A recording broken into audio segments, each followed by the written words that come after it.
स्वागत है आप सभी का इस बुलेटिन में। आपके साथ मैं हूं पुनीत मिश्रा और बात करते हैं सबसे पहले छत्तीसगढ़ के दंगल की।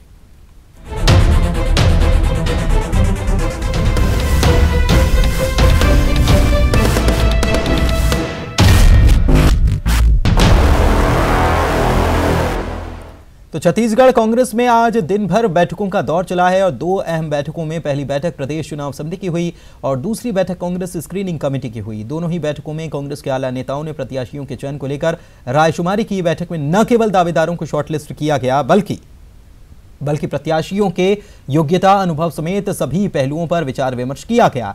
बैठक में शामिल होने के लिए प्रमुख रूप से दिल्ली से पीसीसी के प्रभारी पीएल पूनिया, वरिष्ठ नेता मोतीलाल वोरा, स्क्रीनिंग कमेटी के अध्यक्ष भुवनेश्वर कलिता रायपुर पहुंचे। दिन भर चली बैठक के बाद सिंगल नाम वाली सीटों पर पहले चर्चा की गई और अन्य सीटों पर पैनल तैयार किया गया। इस कांग्रेस कमेटी के स्तर पर जो इलेक्शन कमेटी बनाई वो प्रोसेस शुरू आज हो रहा है। अंदाज लगा रहे हैं, कोई एक नाम भेजा है पैनल में और इतनी लिस्ट फाइनल हो गई, ये कुछ नहीं हुआ है। आज आदरणीय वोरा जी के देखरेख में पूरी कार्रवाई आज शुरू होगी। और चलिए आगे बढ़ते हैं, अगली खबर की बात करते हैं। चुनावी साल में अधिकारियों के राजनीतिक दलों में शामिल होने का सिलसिला लगातार चल रहा है। पूर्व सीएमओ डॉक्टर के.आर. सोनवानी ने कांग्रेस का दामन थाम लिया। इनके अलावा जोगी कांग्रेस के पाटन विधानसभा से राकेश ठाकुर भी कांग्रेस में शामिल हो गए।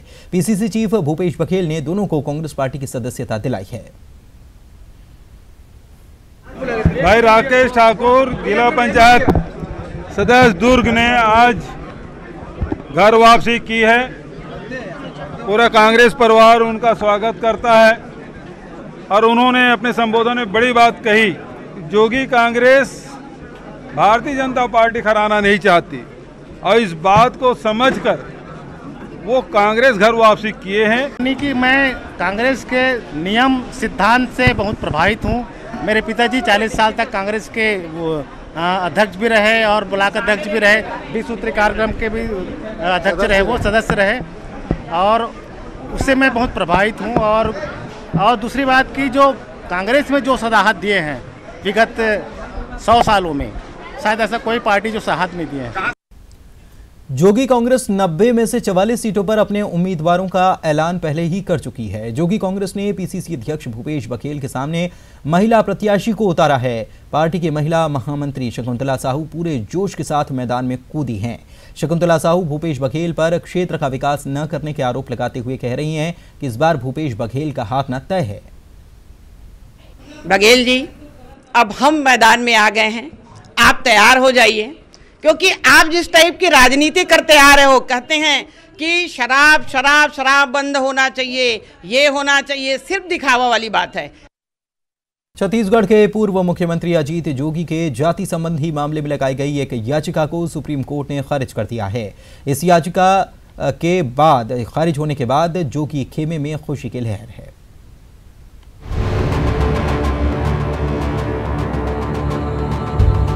अजीत जोगी के लिए दिल्ली से आई खबर ने जोगी कांग्रेस में जान फूंक दी है।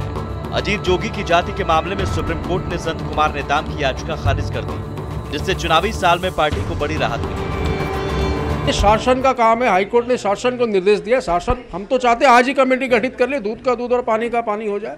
मैंने कहा हम सही हैं और इसके पहले भी माननीय न्यायालय ने जो हमारे पक्ष में फैसले दिए, हमें पूरी उम्मीद नहीं, पूरी आशा नहीं, पर पूरा विश्वास है कि फैसला हमारे पक्ष में होगा। पार्टी की महामंत्री और पाटन विधानसभा की प्रत्याशी ने इस मामले को लेकर पीसीसी अध्यक्ष भूपेश बघेल पर हमला करते हुए कहा कि बघेल अपनी पार्टी संभाले, जोगी की जाति के बारे में न सोचें। उच्चतम न्यायालय ने जोगी जी पर तेला खारिज करी सोकर जाति वाला जो कारण रिश्तेला, तो आज भूपेश बघेल जी ला जान लेना चाहिए कि ते अपन पार्टी संभाल रहे भाई, अपन कांग्रेस ला जिताए बर ओती कोशिश कर, जो गरिया जो रटन लगाया है तेलते बंद कर दे। अब ये आखिरी दारी है। भाजपा इस पूरे मामले में बचती नजर आ रही है और पार्टी इस मामले में कुछ भी खास कहने से बच रही है। सब प्रकार का सुप्रीम कोर्ट ने निर्णय लिया है, वो उसको राजनीतिक नज़रिए से न देखा जाना चाहिए, क्योंकि वो किस प्रकार से पक्ष रखा गया सुप्रीम कोर्ट के सामने याचिकाकर्ता के द्वारा, उसको उस आधार पर जो है वो फैसला हुआ है। अजीत जोगी की जाति का फैसला अब हाईकोर्ट के पाले में है। अब देखना होगा कि साल के आखिर में होने वाले विधानसभा चुनाव में जोगी की जाति का मामला कितना उछलता है। सुरेंद्र सिंह, न्यूज़ 18, छत्तीसगढ़, रायपुर। पूर्व कलेक्टर और बीजेपी नेता ओपी चौधरी जमीन घोटाले के आरोप में विपक्ष के निशाने पर आ गए हैं। सीएम डॉक्टर रमन सिंह ने ओपी चौधरी का बचाव किया और उन्हें बेदाग बताया है। इस मामले में रविंद्र चौबे ने सीएम पर हमला बोल दिया। चौबे ने कहा कि जब मामला हाईकोर्ट में लंबित है तो फिर सीएम उन्हें क्लीन चिट कैसे दे रहे हैं। हमारी भी जानकारी में है कि उनके खिलाफ हाई कोर्ट में अनेक मामले लंबित हैं और मामले अगर हाई कोर्ट माननीय उच्च न्यायालय में लंबित है तो डॉक्टर रमन सिंह जी को ये अधिकार किसने दे दिया कि जो मामले हाई कोर्ट में लंबित है उसमें किसी को बेदाग घोषणा कर दे, बेदाग साबित कर दे। मुझे लगता है डॉक्टर रमन सिंह जी, माननीय मुख्यमंत्री जी, अपने अधिकारों से परे जा कर के इस प्रकार से बात। कांग्रेस के वरिष्ठ नेता रविंद्र चौबे ने रमन सरकार की वादा खिलाफी पर बात कही है और कहा है कि बीजेपी सरकार ने अभी तक किए गए एक भी वादे को पूरा नहीं किया है। उन्होंने कहा कि बीजेपी अपने राष्ट्रीय अध्यक्ष से भी टिफिन बंटवा रहे हैं। जनता बीजेपी के सारे प्रपंच समझ चुकी है। ऐसे में इस बार बीजेपी को सफलता नहीं मिलेगी। विकास यात्रा के नाम पर अपने राष्ट्रीय अध्यक्ष को ला करके टिफिन तक को राष्ट्रीय अध्यक्ष से बंटवाया जा रहा है। अब क्या क्या बांटेंगे, जनता होशियार हो चुकी है। आपने जो वायदे किए थे उन वायदों को आपने पूरा नहीं किया। ना 2100 रुपया का धान मिला, ना 300 रुपया का 5 साल बोनस मिला, ना कर्ज माफ़ी हुई, ना बिजली माफ़ी हुई, ना मजदूरों को रोजगार मिला, ना नौजवानों को नौकरी मिली। इसलिए पूरा प्रदेश आक्रोशित है। राजस्थान सरकार की गौरव यात्रा को लेकर राजस्थान हाईकोर्ट से जारी स्ट्रक्चर पर प्रदेश कांग्रेस खुश है। छत्तीसगढ़ प्रदेश कांग्रेस ने रमन सरकार की अटल विकास यात्रा को लेकर निशाना साधा। कांग्रेस नेता रविंद्र चौबे ने कहा कि अटल विकास यात्रा के नाम पर सरकारी धन का दुरुपयोग किया जा रहा है। रविंद्र चौबे ने कहा कि छत्तीसगढ़ के मुख्य सचिव को इस तरह की बातों का ध्यान रखना चाहिए। नोटिस में ले रहा है और राजस्थान माननीय उच्च न्यायालय ने तो निर्देश लगभग जारी कर दिया, स्ट्रक्चर पारित किया है कि जो गौरव यात्रा है उसमें शासकीय धन का जो दुरुपयोग किया जा रहा है उसको रोका जाना चाहिए। और दुर्भाग्य है कि छत्तीसगढ़ में माननीय मुख्यमंत्री डॉक्टर रमन सिंह जी की जो विकास यात्रा, वो आजकल तथाकथित अटल विकास यात्रा हो गया। उस विकास यात्रा में जितने भी राशि का खर्च किया जा रहा है, जितने भी माने फूल माला भी अगर माननीय मुख्यमंत्री जी पहन रहे हैं और उनके राष्ट्रीय अध्यक्ष पहन रहे हैं तो शासकीय धन का है। सीएम रमन की अटल विकास यात्रा आज महासमुंद पहुंची, जहां पर विकास यात्रा का भव्य स्वागत किया गया। महासमुंद पहुंचने पर सीएम सबसे पहले बाग बहरा के चंडी मंदिर पहुंचे और पूजा अर्चना की। यहां पर सीएम ने भव्य शिव मंदिर बूढ़ादेव देवालय का लोकार्पण किया। आदिवासी समाज के नेताओं और ग्राम प्रमुखों के साथ बाग बहरा के जनप्रतिनिधियों ने मुख्यमंत्री का शाही रीति रिवाज के साथ स्वागत किया। पूजा अर्चना के बाद सीएम आदिवासी समाज के लोगों से मिले। आदिवासी समाज ने केरल बाढ़ पीड़ितों के लिए 21,000 की सहायता राशि का चेक सीएम को सौंपा। माता के दर्शन के बाद सीएम ने बड़ी संख्या में पहुंचे आदिवासी समुदाय को संबोधित किया और आयुष्मान योजना के बारे में लोगों को जानकारी दी।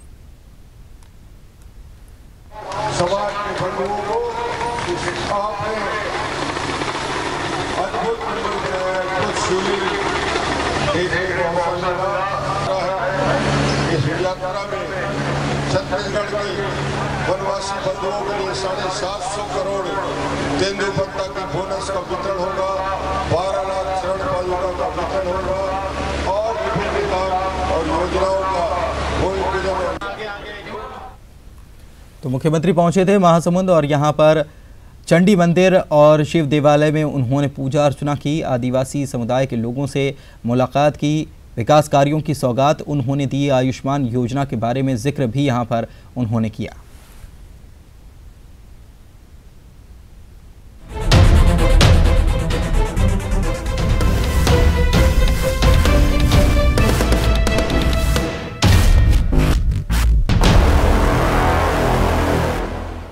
और चलिए बात करते हैं एक बड़ी खबर की सुकमा से मिल रही है। एक स्थायी वारंटी समेत 19 नक्सली गिरफ्तार किए गए हैं। फुलपगड़ी थाना क्षेत्र से इन लोगों की गिरफ्तारी की गई है। जिला बल और डीआरजी की ये संयुक्त कार्रवाई है। वाहनों में आगजनी जैसी घटनाओं में ये सभी शामिल थे और तलाश इनकी की जा रही थी और ऐसे में एक बड़ी कामयाबी इसे माना जा रहा है। एक स्थायी वारंटी है और इसको मिलाकर 19 नक्सली गिरफ्तार किए गए हैं। फुल पगड़ी थाना क्षेत्र से इनकी गिरफ्तारी हुई है। जिला बल और डीआरजी ने यह संयुक्त कार्रवाई की है।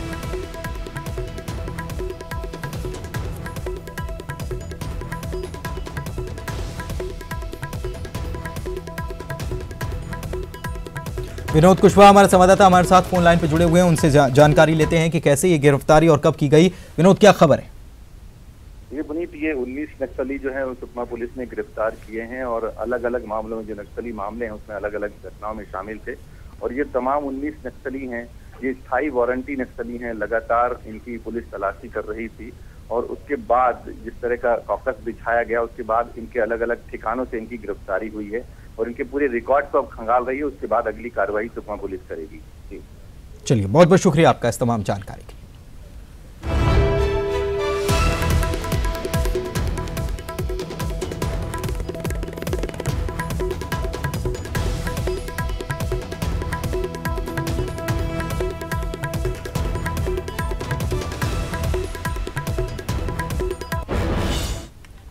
और इधर दंतेवाड़ा में नक्सलियों का आतंक रुक नहीं रहा है। बीते 2 दिनों से फुलपाड़ गांव में नक्सली आतंक मचाए हुए हैं। नक्सलियों ने यहां पर 35 ग्रामीणों को पीट कर अधमरा कर दिया। घटना में 16 लोग गंभीर रूप से घायल हैं। पुलिस को मामले की जब खबर मिली तो पुलिस मौके पर पहुंची और ग्रामीणों को अस्पताल पहुंचाकर इलाज शुरू करवाया गया। पुलिस के मुताबिक घटते जन समर्थन और पुलिस के बढ़ते दबाव से बौखलाए नक्सलियों ने इस घटना को अंजाम दिया। वहीं नक्सलियों ने 6 ग्रामीणों का अपहरण भी कर लिया। ग्रामीणों की तलाश के लिए फोर्स को लगा दिया गया है।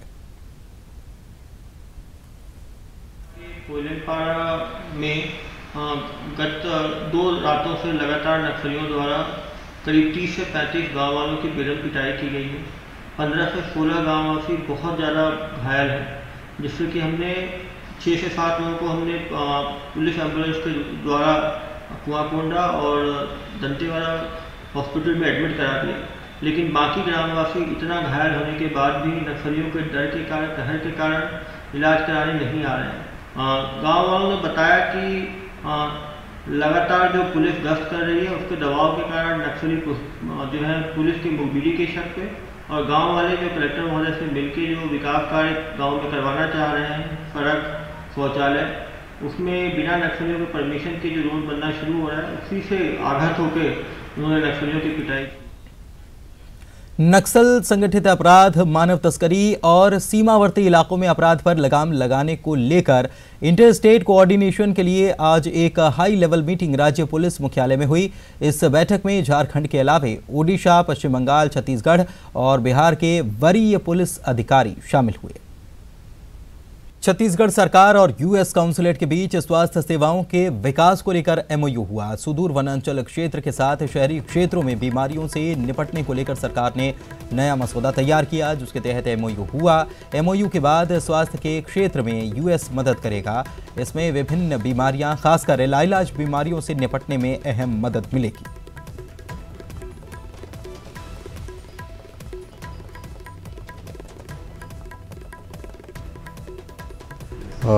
अभी एक एग्रीमेंट पे साइन हुआ है स्वास्थ्य के क्षेत्र में।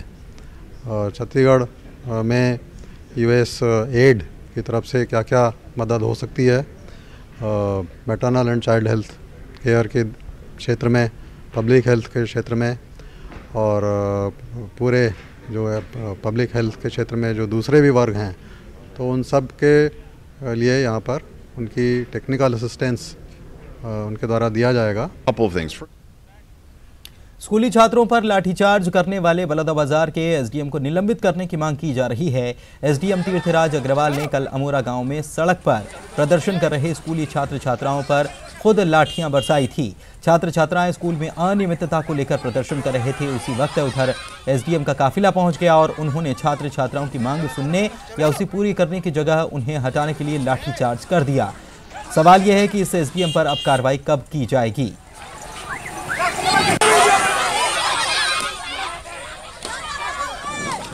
चलो चलो चलो चलो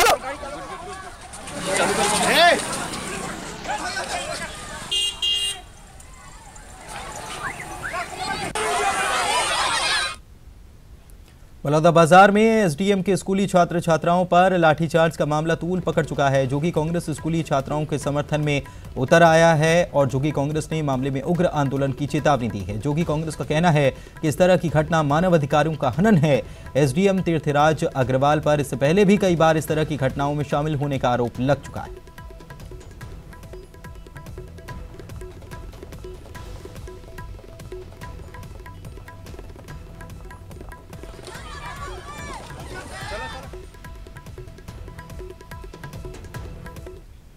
और दुर्ग भिलाई में डेंगू से मौत का सिलसिला थमने का नाम नहीं ले रहा। भिलाई में डेंगू से फिर एक मासूम की मौत हो गई।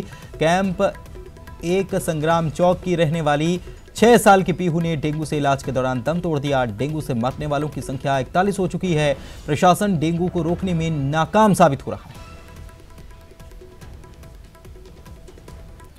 हमारी पहुंच आपकी ताकत है। आप न्यूज 18 छत्तीसगढ़ देखने के लिए आप लॉग ऑन कर सकते हैं hindinews18.com/छत्तीसगढ़।